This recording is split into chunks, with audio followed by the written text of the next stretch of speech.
Okay, let's dive in. When most people think about the Scarlet Letter, what comes to mind is probably, Puritan Boston, Hester Prynne on that scaffold. Maybe the minister Dimmesdale, the hidden sin. Right, or that wild rose bush outside the jail. Classic images.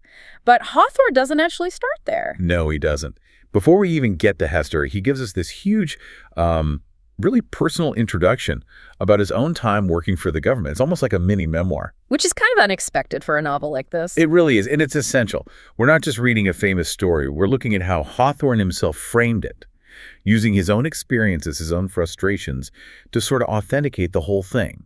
So we've got the source material, the key excerpts from the novel, definitely that long Custom House introduction, and the core chapters about Hester, Dimmesdale, Chillingworth. The whole setup.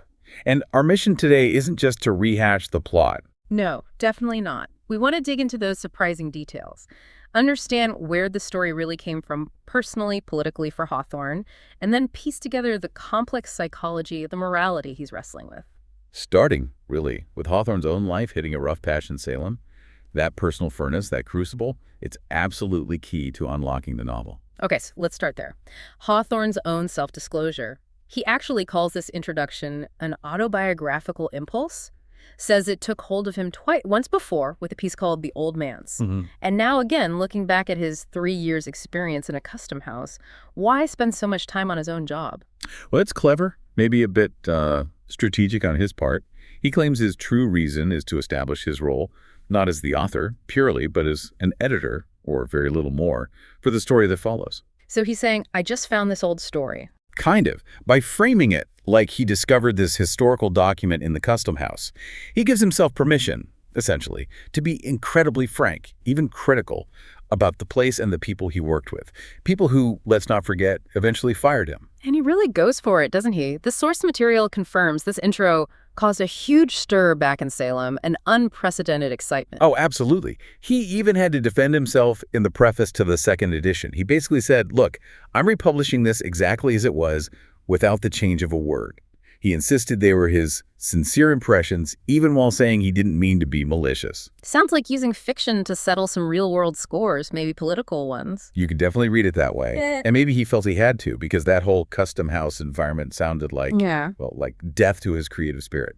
He describes the building itself in Salem, which, remember, is already a place loaded with family history for him. Right, the witch trials connection. Exactly. So this custom house is this spacious edifice of brick, but it's at the head of a wharf that's seen better days, totally dilapidated.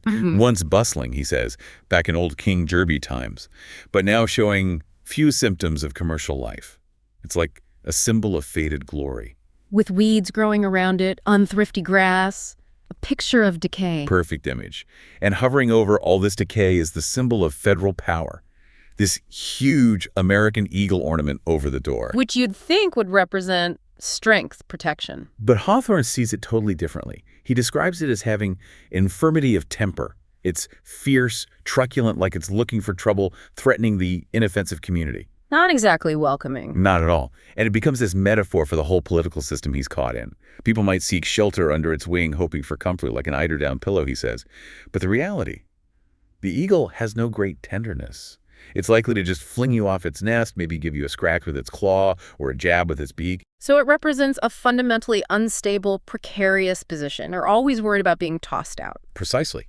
It guarantees failure eventually. That feeling of insecurity, that fear of the eagle's claw, it connects right back to something deeper in Hawthorne. His family history, that sense of instability being inherited. Yes, exactly. It's the psychological foundation. He really digs into his Puritan ancestors. One, he says, was a bitter persecutor of Quakers, and that ancestor's son. He was notorious during the Salem witch trials, conspicuous in the martyrdom of the witches. Wow, he doesn't shy away from it. No, he names it directly, calls it a stain on the family name that he feels he's inherited. He even links his own struggles, being this politically vulnerable, kind of poorly paid government worker, directly to this ancestral curse. That's intense. He felt cursed by his forefathers' actions. He explicitly says he takes shame upon himself for what they did, and he hopes that maybe, through him, the curse, which he sees reflected in the family's generally dreary and unprosperous condition, might finally be lifted. And adding insult to injury, he knows those same Puritan ancestors would have absolutely despised him. Oh, completely. They would have seen him, the writer of storybooks, as basically useless, an idler, maybe even a fiddler. He imagines them asking, what kind of a business in life may that be? Why, the degenerate fellow might as well have been a fiddler. That's quite a burden to carry, the disapproval of your ancestors combined with the weight of their sins. And if you think about the bigger picture, that tension is what fuels the whole novel. It's this clash between the rigid, public, measurable Puritan values, hard work, public piety, and the hidden inner world of imagination, passion, sin. Hawthorne's own life felt trapped in that conflict. So before he gets politically decapitated, as he puts it, he has to navigate this workplace filled with ghosts of the past. Pretty much. He gets this job as surveyor. It's a political appointment, mind you. He's a locofoco Democrat. But the Whigs are coming into power, so his position is shaky from the start. He's surrounded by these old-timers who've somehow managed to hang on through political shifts. He calls them a patriarchal body of veterans. And he paints some vivid pictures of them. He really does. There's General Miller, the collector, a war hero, New England's most distinguished soldier, apparently. But now he's old, almost 70, frail, needs the railing to climb the stairs. Hawthorne notes his conservatism, but also respects his stubborn and ponderous endurance, his integrity, a basic kindness underneath, a respected figure, but fading. But then there's the other guy, the permanent inspector. He sounds different. Yeah, he's the real father of the custom house. 80 years old, but strangely robust. Hawthorne calls him a wonderful specimen of wintergreen, rosy cheeks, loud voice like a rooster crowing. Sounds lively, at least. Physically, yes. But what Hawthorne emphasizes is what the man lacks. He has this amazing physical constitution, but only a moderate proportion of intellect, and crucially, a very trifling admixture of moral and spiritual ingredients. Meaning, Hawthorne suggests this kind of spiritual emptiness actually protected him.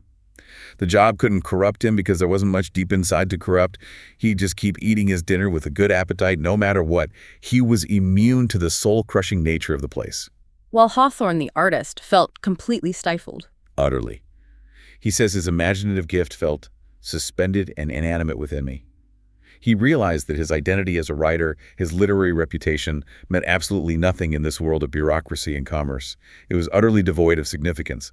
It's a bleak picture of how bureaucracy can reward emptiness and crush creativity. Until something breaks that paralysis. Exactly. The breakthrough comes almost by accident. He's poking around in this unfinished room upstairs full of forgotten government documents, barrels of them, basically rubbish, representing years of pointless paperwork. Like an archaeologist digging through administrative dust. Pretty much.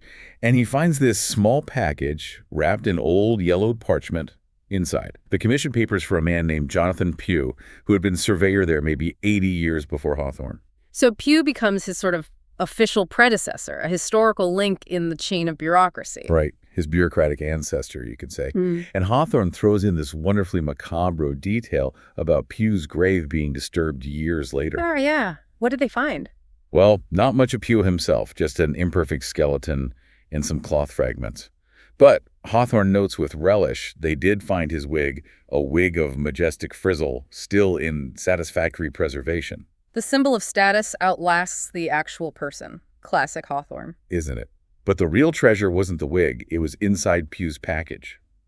Tucked away with the official papers was a certain affair of fine red cloth, much worn and faded. Scarlet Letter itself. The actual artifact. And he describes it so precisely. Traces of gold embroidery, clearly made with wonderful skill of needlework. It's shaped like the capital letter A, exactly 3¼ inches long.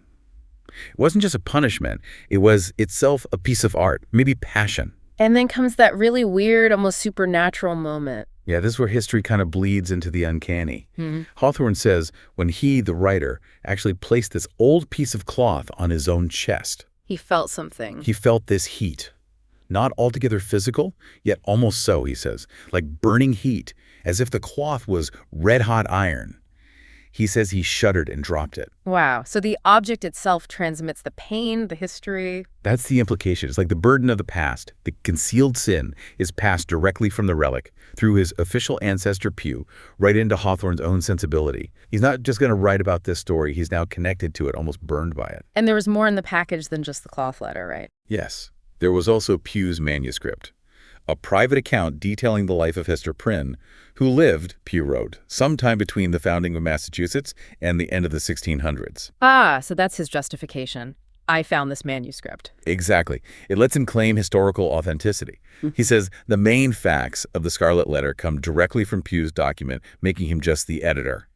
But then he admits, crucially, that he took liberties with the motives and modes of passion. Which is where the real artistry comes in. Absolutely. That's the core of the novel. And the final push to actually write it comes from Getting fired. right. The political guillotine, as he calls it. General Taylor's election means the Whigs are in, and Hawthorne, the Democrat appointee, is out. Injected is his word. He even jokingly calls the novel the posthumous papers of a decapitated surveyor. So the death of his government career gives birth to his greatest work. The resurrection of his imagination, forced by political failure. And from that point, having set up his own story, he throws us directly into the world of the novel, into that gluey Puritan landscape. He paints such a stark picture right away. The founders setting aside land for a cemetery and a prison almost immediately. The prison as the black flower of civilized society. It's grim. But then, right there, beside that grim prison door, he gives us a counter-image. The wild rose bush. Yes, covered in these delicate flowers, offering fragrance and fragile beauty. He suggests it's like nature itself, offering pity, kindness, even to the condemned. A symbol of grace outside the harsh human law. And he connects it maybe to Anne Hutchinson. He speculates it might have sprung up where she walked, and she, of course, was exiled for challenging Puritan orthodoxy. So the rosebush represents a kind of natural freedom, maybe even descent, right from the start. And then Hester emerges from that prison door. It's such an iconic scene. It is, and she doesn't shrink away. She comes out holding her baby, Pearl, and wearing the letter A. Yeah. But it's not just some drab badge of shame. No, it's elaborate. Incredibly elaborate, fine red cloth, but with fantastic flourishes of gold thread, really intricate embroidery. Which was against the rules, wasn't it? Those sumptuary laws. Exactly. The Puritans had strict rules about dress based on status and morality. Hester's letter, in its richness and artistry, goes greatly beyond what was allowed for someone marked for shame. It's her first act of defiance, turning the symbol of her punishment into something ornate, almost beautiful in a defiant way, taking control of the symbol. She has to stand on the pillory for 3 hours. Public humiliation. Yes, facing the crowd. And he notes that the silence, the solemn mood of the people judging her, felt worse to her than open mockery would have. Just that heavy weight of collective condemnation. And the men overseeing this are figures of authority. The pillars of the community. You've got Governor Bellingham, stern, old, representing the law, and Reverend John Wilson, the senior clergyman, a scholar, but Hawthorne suggests, not really equipped to understand human passion. They represent the rigid structure she's up against. But the focus inevitably shifts to someone else on that balcony. To Reverend Mr. Dimmesdale, the young, handsome minister, described as having these large, sad brown eyes and a mouth that trembles. That detail about the trembling mouth, it says so much. It really does. It signals his nervous sensibility, but also his immense effort at self-restraint. He's hiding something, clearly. And then he's put on the spot. Bellingham pushes him forward. Urges him to make Hester confess the name of her lover, saying the responsibility of this woman's soul lies greatly with you. You can just imagine the agony for Dimmesdale. He looks startled, half frightened. Reverend Wilson also presses Hester, doesn't he? Tells her to give up the name. Maybe the letter could be removed then. Right. But Hester refuses, point blank. And crucially, she looks right at Dimmesdale as she says it. Never. It is too deeply branded. Ye cannot take it off. And then she adds that heartbreaking line. And would that I might endure his agony as well as mine. Protecting him, even then, even from the scaffold. Exactly. And with that refusal, she seals his fate 7 years of hidden guilt and self-inflicted torture, and hers of public shame. Which sets up the dynamic for the whole novel, and introduces the third point of this dark triangle. Roger Chillingworth, Hester's husband, long thought lost. He just appears in the crowd that day, this wrinkled scholar. He'd been held captive among the heathen folk, learning their ways. He shows up later in the prison, acting as a doctor. Yes. To treat the baby, Pearl, who's overwrought, seems to have absorbed all of Hester's turmoil. And Chillingworth has the skills, partly from his old studies in alchemy, that mix of science and the occult, and partly from living with Native Americans, learning about herbs, simples.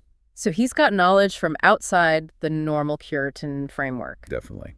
Which makes him immediately suspect, but also effective. And he has this chillingly calm conversation with Hester in the prison. He takes some blame himself, doesn't he, for the marriage? He does. He admits his folly, calls himself a bookworm, a man already in decay. How could he think someone young and beautiful like Hester could be happy with him? He acknowledges the mismatch. But that self-awareness doesn't lead to forgiveness. Not at all. It quickly turns sinister.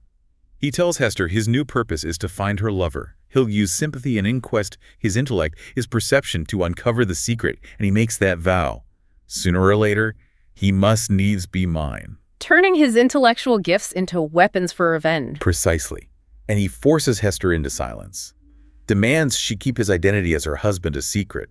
He tells her that she, Dimmesdale, and Pearl are now the absolute center of his life, the closest ligaments, he says. And it doesn't matter if his love or hate, right or wrong, he's bound to them through this shared secret. It's incredibly creepy. And then there's Pearl. She's not just a child, she's something else entirely. She's the living embodiment of the Scarlet Letter.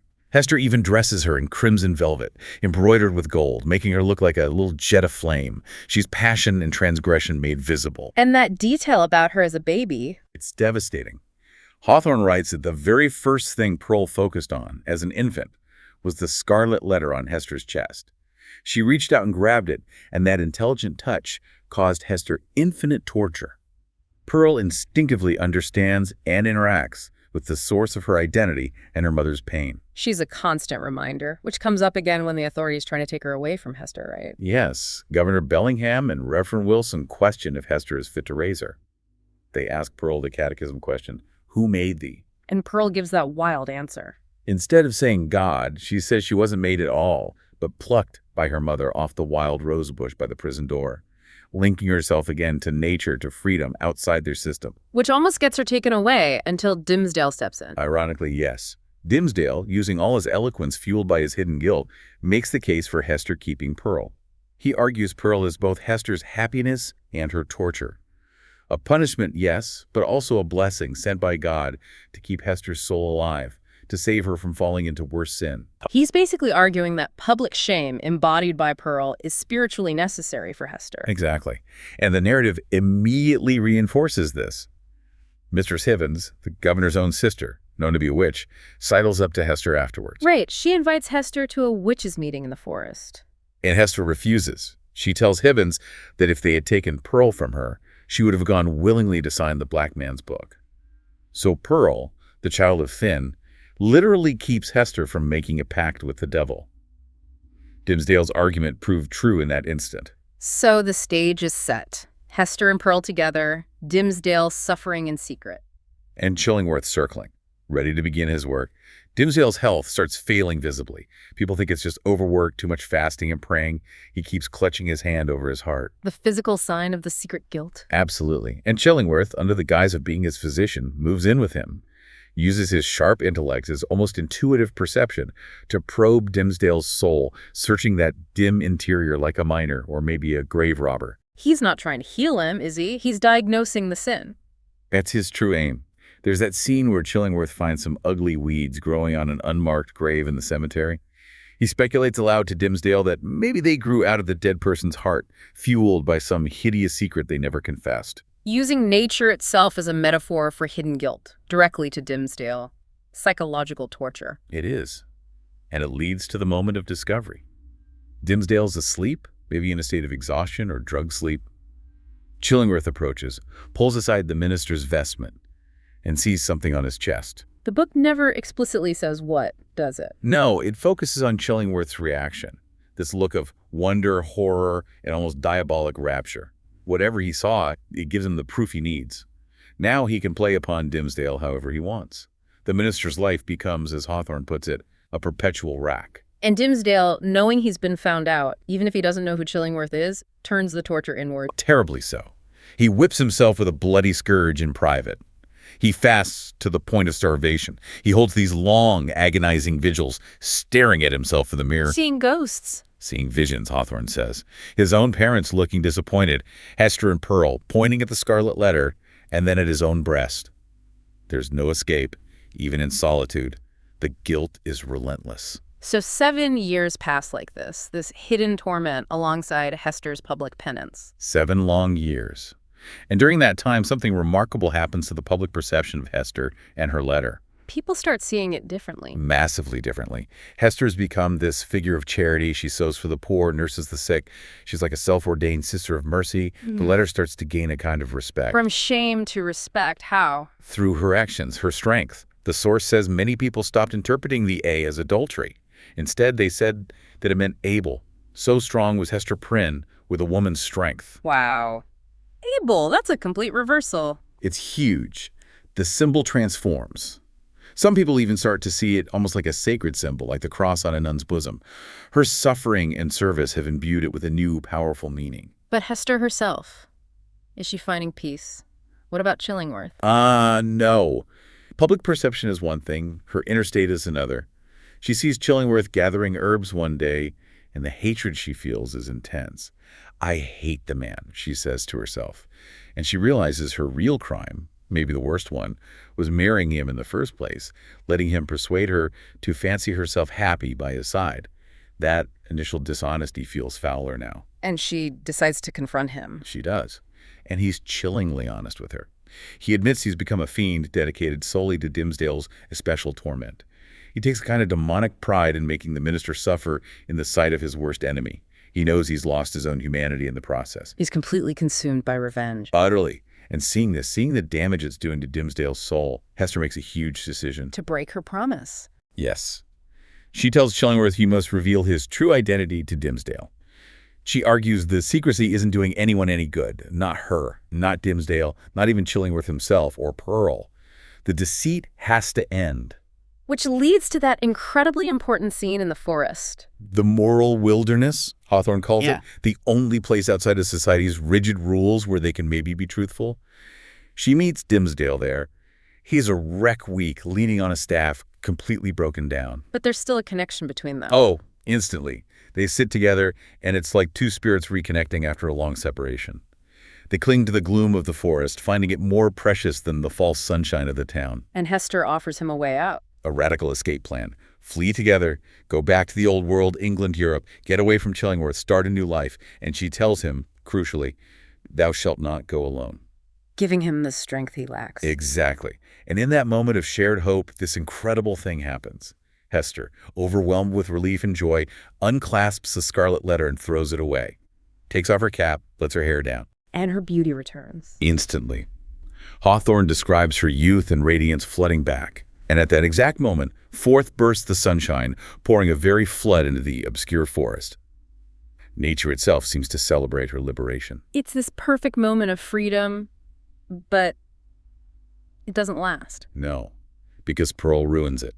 Or, rather, Pearl enforces reality. She's been playing by the brook, the boundary.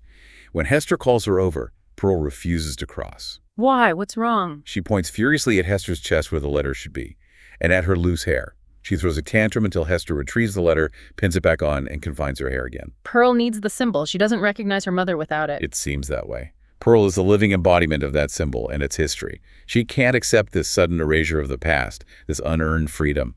Hester has to reclaim the sign of her suffering, her identity. And the sunshine disappears. The moment Hester fastens the letter back on, her beauty fades, the warmth leaves her. It's like a withering spell. The forest gloom returns. The past cannot simply be thrown away. And then Pearl asks Dimmesdale that question. The killer question, looking right at him. And will he always keep his hand over his heart? Out of the mouths of babes, she sees the truth everyone else ignores or pretends not to see. So the forest meeting ends not with pure hope, but with this heavy dose of reality. The escape plan is still on, though. Yes, they arrange passage on a ship leaving for Bristol in 3 days. But Dimmesdale feels this sense of relief that he gets to preach the election sermon first. It's a big public honor, the sermon marking the change in government. He wants to do that public duty before it disappears. Which sounds noble, but the book questions that, right? Deeply. It asks why he felt this was fortunate. And the answer is chilling. No man, for any considerable period, can wear one face to himself and another to the multitude without finally getting bewildered as to which may be the true.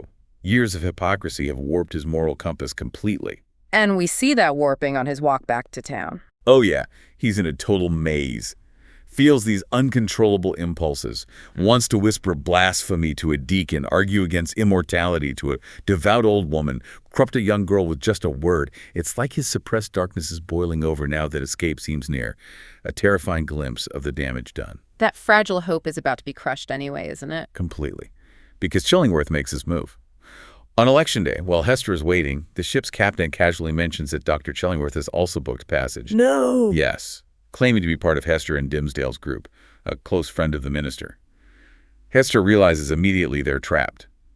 The grim countenance of an inevitable doom, Hawthorne calls it. There's no escape. So everything comes down to the Election Day sermon and the procession afterwards. Dimmesdale delivers this incredibly powerful sermon. He's at the absolute peak of his public reputation. But as he comes out, looking triumphant but strangely weak, he sees Hester and Pearl standing by the scaffold, the place where it all began. And he makes his choice. Yeah. Finally. His final choice. He falters, turns towards them, calls them to join him on the scaffold, ignores Chillingworth trying to stop him. And he confesses. Publicly, loudly. He cries out, "Behold me here, the one sinner of the world." And then he tears open his shirt, his ministerial band. Revealing Something on his chest. The narrative pulls back here. It says, it was revealed, but it were irreverent to describe that revelation. We don't get a clinical description, just the fact of the reveal, and then he collapses, dying in Hester's arms. leaving everyone completely stunned and arguing about what they saw or didn't see. Exactly. The aftermath is pure confusion and conflicting stories. Hawthorne gives us the main theories circulating. 1, Dimmesdale had secretly tormented himself, maybe even carved an A on his own chest from the very beginning. Self-inflicted penance. 2, Chillingworth, the potent necromancer, had used magic or poisons to make the stigma appear. Blaming the physician. 3, it wasn't physical torture at all, but the ever-active tooth of remorse, literally gnawing its way out from his heart. A supernatural sign of God's judgment. So self-inflicted, magical, or divine retribution. But there was another version, too. Yes, perhaps the most psychologically complex. Some witnesses, described as Dimmesdale's friends and staunch defenders of his reputation, denied seeing any mark at all. They just denied the evidence of their eyes. They claimed his death on the scaffold was symbolic. A final sermon, a parable, teaching that we are sinners all alike. They tried to preserve his saintly image by turning his very specific personal confession into a general statement about human sinfulness, rejecting the idea of individual merit or failure, a total whitewash. But the narrative seems pretty clear that the mark was real and the confession happened. Oh, definitely. The weight of the story supports the confession's reality, and the consequences follow. Chillingworth, his purpose gone, withers and dies within a year. Pearl, having received her father's acknowledgement, seems freed from her wildness. She inherits Chillingworth's wealth and disappears, likely finding a normal, happy life abroad, even sending gifts back to Hester. And Hester, what becomes of her in the end? Her story is the most transformative. After years away, she returns to the Puritan colony, voluntarily. And she takes up the Scarlet Letter again, puts it back on. Why? Why go back to the place of her suffering? It seems she feels her true life, her identity, is there. And the letter itself undergoes its final change. It's no longer a stigma. It becomes something people look at with sorrow, then awe, and finally, reverence. Reverence for the symbol of adultery. Because of everything she endured and became, she turns into a counselor, especially for women dealing with heartache and relationship problems. Her suffering has given her wisdom, authority. The shame has been fully transmuted. Which brings us back to that core message Hawthorne leaves us with. That final, powerful plea from the narrative voice. Be true, be true, be true. Show freely to the world, if not your worst, yet some trait whereby the worst may be inferred. Don't let the secret fester and destroy you like it did Dimmesdale. Wow. Okay, so just to wrap up, we've gone from Hawthorne's own political firing and ancestral anxieties in the Custom House, fueled by the discovery of that single physical object, the red cloth A, through the public shame, the secret suffering, the psychological torment, to the transformation of that letter, from adultery to Abel, and finally to this revered symbol of wisdom earned through pain. It's an incredible arc. It really highlights the cost of secrets versus the potential, however painful, of living truthfully. Dimmesdale's path of concealment led to madness and death. Hester's path of public shame, though agonizing, ultimately led to a kind of liberation and moral authority. It really makes you think, doesn't it? How often do we maybe choose that quiet, internal torture Dimmesdale's hand always over his heart instead of facing the initial pain of bringing something difficult into the open. That choice seems central to whether a secret destroys us or eventually transforms us. And there's that final note of hope in the book tied to Hester's later life. It mentions she believed a new truth would one day emerge. Right, a truth revealed by some future angel and apostle, likely a woman, who would establish the relationship between men and women on a sure ground of mutual happiness. So the suffering wasn't just an endpoint. It was maybe laying the groundwork for a better future. That seems to be the implication. That profound moral transformation, like Hester's, is necessary, but it points towards something brighter, eventually. A future guide who learns not through sorrow, like Hester, but through the ethereal medium of joy. So the question we can leave you, the listener, with is this. Building on Hester's journey, what societal truths, or maybe even personal relationship dynamics in your own world, might be waiting for their own moment of revelation? That moment that could lead to something more lofty, pure, and beautiful, even if the path there starts in darkness.